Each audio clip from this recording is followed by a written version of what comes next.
What altar do we worship? I think of St. Paul when he was in Athens and looking at all the different altars inscribed to the different gods, the different Greek gods, until he came to this one altar, to the unknown God. And that was the starting off point of preaching the God of the universe, the God of Israel, whom God had revealed through his Son, Jesus Christ, who was crucified, died, was buried, and lo and behold, he rose on the third day. And the Greeks laughed at him. We'll listen to this story some other day. Interesting. What are some of our altars today that we worship on? I think it's number 1, power. Number 2, money. Number 3, fame. Number 4, social communication. I marvel at our young people. I have a lot of faith in our young people, except when I hear time and time again, I just texted a good friend of mine and took her 5 minutes to respond. I almost died. And this person was crushed. Her whole ego and self-esteem was based on that instant message. You must return my text ASAP. Not 5 minutes from now, not 10 minutes from now, but immediately. That's the altar we worship on. But for us as Catholics, as Christians, we come to this altar each and every Sunday to be fed by God's holy word, to be fed by the Lord's own body and blood in the Eucharist. And this leads us to faith. Faith in God and faith in each other. I love this historical book of Isaiah. It's known as the Book of Consolation, where the Jewish people are held in captivity in a foreign land. They were removed from Israel by the Babylonians. And we call this part of their history and our sacred history the Babylonian captivity. Jerusalem was destroyed. The people who lived were enslaved and taken to Babylon, not by car, not by bus, not by jet, not by subway, but by the 2 legs that God gave them. A long, arduous, painful journey. And yet, in every age, God raises up men and women to give the people hope, to give the people consolation.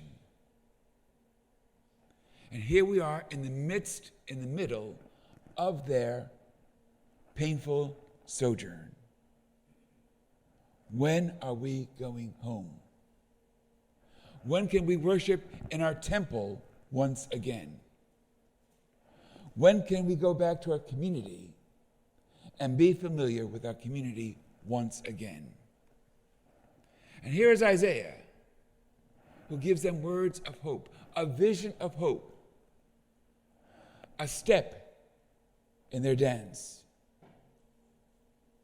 by a stranger, a foreigner, a non-Jew, a powerful leader that no one has ever seen before, Cyrus. And Cyrus had no experience of the living God of Israel. God used him. And Cyrus told the Jewish people, go home. Rebuild your temple. Rebuild your lives. And as they marched into Babylon, they marched out of Babylon back to the holy ground, the Holy Land. And just imagine their joy and their vision of hope of what they, their family, and community, and the temple were going to look like. That was their altar. And our gospel today that we heard hundreds of times. And once again, the Pharisees and the new group that we just heard today, the Herodians, they were allies. Who were the Pharisees? Teachers of the law.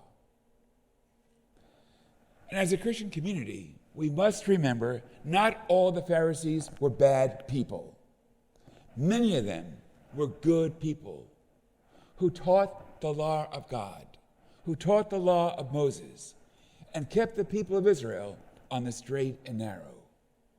To observe the two greatest commandments, loving God and loving our neighbor as yourselves, and to take care of the widow and the orphan and the stranger. Nothing unusual about that. And after the fall of Jerusalem in the year 70, they kept the Jewish people in line once again. I know it's difficult, but we are the survivors. Remember the covenant that God made with us. God has never once broken the covenant with us. We have, but God hasn't. And God is with us. As in every group, there are good people and not so good people, right? And that was with the Pharisees as well. And for some of the Pharisees, major conflict with Jesus. He tried to smooth them over and then win them over to go back to the original teachings. But they were more concerned with following every T. Every T must be crossed, and every I must be dotted. And if every T was not crossed, and every I was not dotted, you were thrown into anathema. I had no use for you, and you're going to burn in hell. Not so with Jesus. We come to the group called Herodians, and they are the disciples of King Herod, who was the puppet king of the government of Rome, Tiberius Caesar. And as being puppet, he listened to Caesar. If Caesar told Herod to put your foot against the throat of the ordinary Jewish man, woman, and child, he did. Why? To preserve his status on the throne. He didn't care about his people. He cared about his position on the throne. A puppet government, a puppet king. So whatever Caesar told him to do, he did it. Why? This is my throne. So for the Herodians, they followed the dictates of Herod. They followed his authority. Whatever King Herod wanted, King Herod got, no matter what the cost or the life was. Life was cheap. And now these two groups of people come together. And they align themselves. Let's get him. How are we going to get him? Simple. We have a coin of Caesar, right? Right. Let's trick him. Should we pay the tax or not? If he pays the tax, then he's against the people of Israel. If he doesn't pay the tax, He is in charge of sedation. He must be executed. So in this wonderful game that they play, they come to Jesus. And what do? Great psychology. They flatter him. What do they say? As Matthew quotes,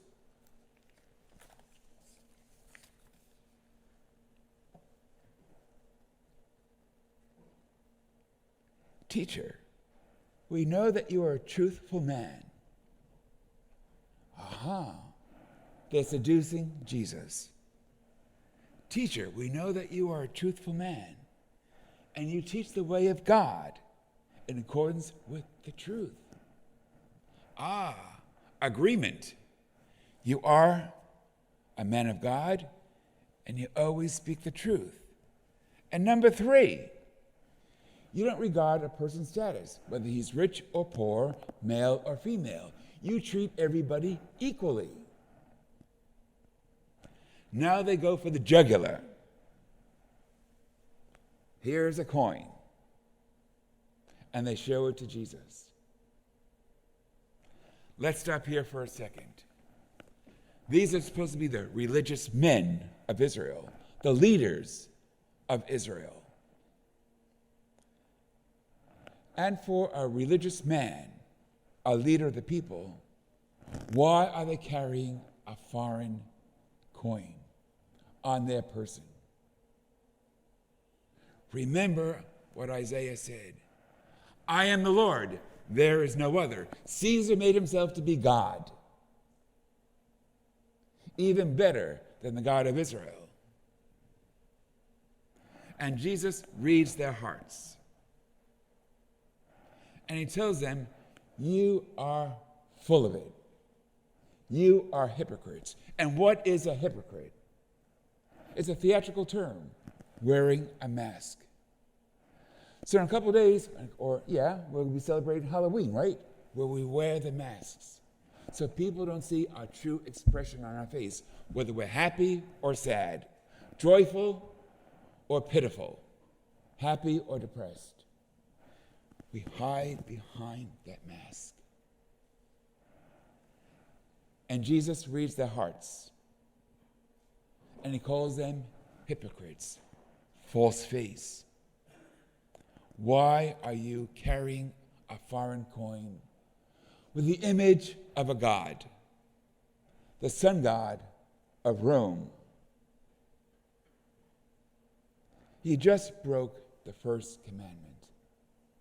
I am the Lord your God, and there is no other. So don't even talk to me about this. You're full of it.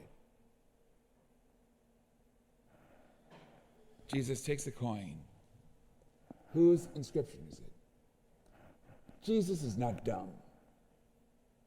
He knows who it is. But he wants them to speak the truth. Whose coin is this? Caesar. Okay. In Jesus' great wisdom of mind and heart and truthfulness, give to Caesar what belongs to Caesar, and to God what belongs to God.